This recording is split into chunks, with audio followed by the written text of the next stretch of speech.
Президент Садыр Жапаров БШКнын төрайымын жаман көрсөмдө бул кызматта калтырды. 26 октябрда Кыргыз Республикасынын Коопсуздук кеңешинин жыйыны болуп өттү. Анда президент Садыр Жапаров Нуржан Шайлдабекованы жаман көрсөмдөгө бул кызматка алып келди. Себеби Кыргыз Республикасынын өлүгүүсү жана алдыдагы иш-аракеттер кайсы бир деңгээлде ушул шайлоодон көз каранды.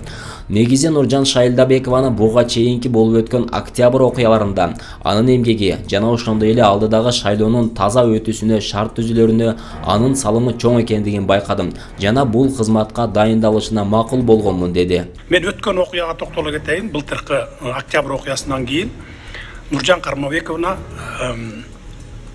ЦИКтин төрагасы эмесмин көптөн бери. Мен дагы ушу айрым элдер жазып атат анткени Шайлдабекова кетсин, анан ушул шайлоону минтип атат, шайлоону тигинтип атат деген.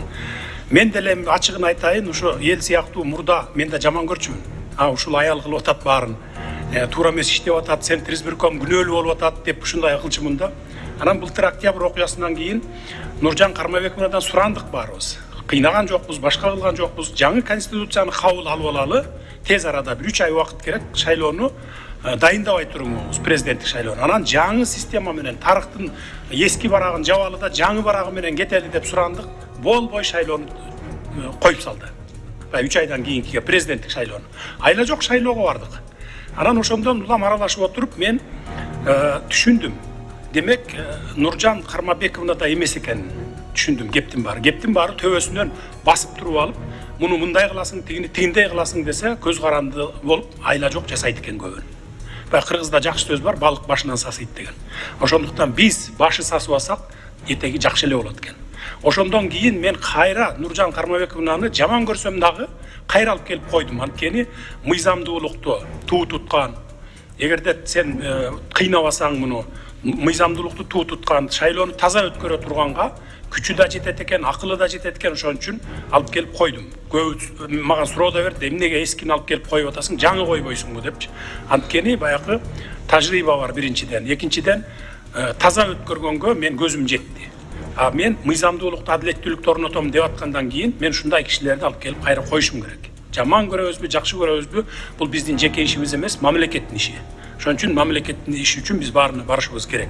Чыр чатак чыккан болсо, эч жашырбай көрсөткүлө. Мисалы, участковый избирательный комиссиялардан эмесе, балким человеческий фактор деп коет, адамдык факторлор болуп, балким бирөөнө бюллетень салып ийем деп аракет кылып аткан жеринен кармалып калабы наблюдательдерге, байкоочуларга. Ошондой болсо дагы төрагасы, участковый комиссиянын төрагасы, Ички иштер министрлигинин өкүлү карап турасыздар силер участоктарды дароо барып туруп ачык көргөзгүлө. Жашыра турган эч нерсе жок биздин. Садыр Жапаров энергетика министрине сөгүш жарыялап катуу эскертүү берди. Коопсуздук кеңешинин жыйынынын алкагында президент Садыр Жапаров көмүр эмне үчүн кымбат болгонун айтып, министрге ачууланды. Кыш мезгилинин келиши менен өлкөбүздө көмүрдүн запасы бар болгондугуна карабастан, элибиз эмне үчүн көмүрдүн баасын 6-7 сомго чейин көтөрүлүп сатылып баштады. Бул кырдаалга менин кийлигишүү менен көмүрдүн баасы 3 сомго арзандатылды. Туурабы? Бул сиздин көзөмөлүңүздө болушу керек болчу. Ошондуктан бүгүн сизге сөгүш жарыялап, катуу эскертүү берилет деди. Январь айынан бери, жылдын башынан бери 3 жетекчи алмашты саботаж кылгандыгынан. 3-чү жетекчини коюп туруп бардык шартты түзүп бердик. Туурабы? Туура. Кабинетиме сизге рахмат. Мына ГКМнын башчысын чогулттум, өзүңүздү чогулттум, ушундай проблема болуп атат дегенден. МЧСтин бүт техникаларын киргизип бердик, шарттын баарын түзүп бердик. Анан айттым сиздерге, мына Бишкекке ташыгыла, элге республика боюнча 3,5 миңден көтөрбөгүлө деп. 1 ай бою ажиотаж кылдыңар. Ошол эле сиз өзүңүздүн кол астыңызда иштеген көмүр тармагында иштеген кызматкерлериңиз кылды ушунун баарын. Жакын туугандарын көмүр кампы аштырып коюп, ошого алып келип түшүрүп берип 6-7 миң сомдон саттырдыңар.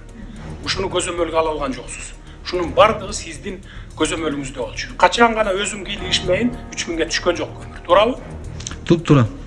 Ошондуктан сизди ишиңизди так өз убагында көзөмөлгө ала албай, ушу кызматкерлериңиздин коррупциялык моментттерин ошонткендигиңиз үчүн сизге дагы бүгүн сөгүш жарыялайбыз. Кабыл алам. Сөгүш, эгерде дагы жөнгө салбасаңыз, иретке келтирбесеңиз, министрлигиңизде кийинкисинде катуу сөгүш болот. Андан кийинкиси дагы улантылат анан. Бул коркутуу эмес, бул биздин иштөө методубуз. Силерди урушуп, зекип отурбай эле ушундай акырын маданияттуу түрдө жазалайбыз. Энергетика министрине сөгүш берилип, кыргыз көмүрдүн жетекчилери иштен алынды. Жапаров эгер министр ведомствонун ишин мындан ары дагы уюштура албаса, кийинкисинде катуу сөгүш бериле тургандыгын эскерткен. Жапаров энергетика министрлигинин жетекчиси көмүр менен камсыздоодо жаралган көйгөйлөрдү өз убагында чече албай, тактап айтканда көмүрдү сатууда кымгаттуулукка жана кызыл кулактыкка жол берилгендигин билдирген. Январдан бери Кыргыз көмүр мамлекеттик ишканасынын 3 жетекчиси алмашты. Бишкекке арзандатылган көмүрдү үзгүлтүксүз жеткирүү боюнча бардык шарттар түзүлгөн. Кол алдыңардагылар саботаж менен коррупцияга жол беришти. Сиз муну көзөмөлдөй алган жоксуз. Ведомствонун ишин мындан ары дагы уюштура албасаңыз, кийинкисинде сизге катуу сөгүш берилет, деген Жапаров.